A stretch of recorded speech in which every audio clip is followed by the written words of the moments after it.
Bruce Springsteen, një tjetër emër legjendar i muzikës amerikane, ka hedhur në treg 2 ditë më parë albumin e tij të titulluar Working on a Dream. Ky album vjen në një periudhë mjaft të ngjeshur me aktivitete për Springsteen, muzika e të cilit është kandidatur për çmimin Oscar si kolona zanore e filmit The Wrestler.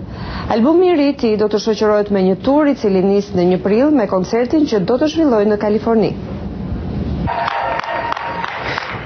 Mund të duket e vështirë të këndosh në pushimin mes pjesëve të ndeshjes së finales së kampionatit të futbollit amerikan, pasi tek ty janë bërthyer vështrimet e 150 milion shikuesve anë mban botës, por kjo nuk është e vështirë për Bruce Springsteen. Paraqitja e tij në konferencën për shtyp 2 ditë më parë ishte e qetë.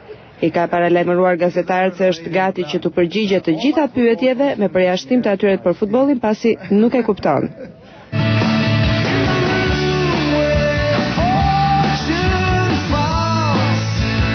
Në fakt, është momenti më i mirë për rikthimin e Bruce Springsteen. Filmi The Wrestler, i cili ka si kolon zanore këngën e tij, është kandidatur për çmimin Oscar, ndërkaq që vetë Springsteen e ka fituar një glob të artë për këtë këngë. Ditën e martë, ai hodhi në treg albumin e tij të ri Working on a Dream, promovimin e të cilit do ta nisë në datën 1 prill me koncertin e Kalifornisë. 4 vite më parë, Springsteen e ktheu ftesën për të kënduar në ndeshjen e Super Bowlit, por këtë vit ai mendoi se ishte gati.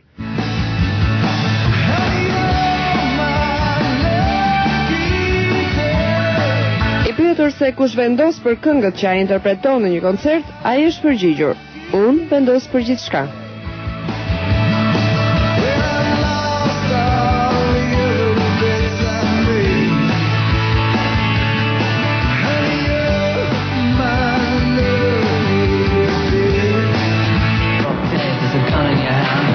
Your head, you think you're mad, too unstable, kicking in chairs and knocking down tables in a restaurant in a West. Çmimet britanike të muzikës njihen për të papriturat. Këtë vit përflitet se do të jetë grupi Pet Shop Boys, i cili do të ketë një bashkëpunim me ndonjë emër të njohur të muzikës. The Eastern boys and Western girls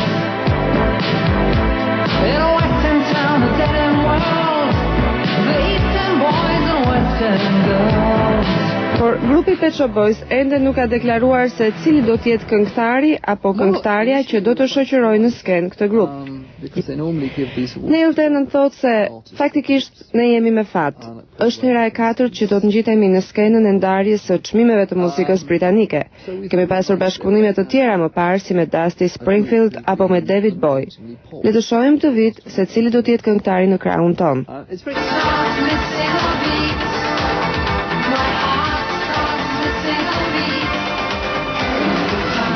Mbrëmja e çmimeve britanike të muzikës do të mbahet në datën 18 shkurt. Ngjitja e Pet Shop Boys në skenë në një ngjarje të tillë të muzikës britanike vjen pas një shkëputje të madhe.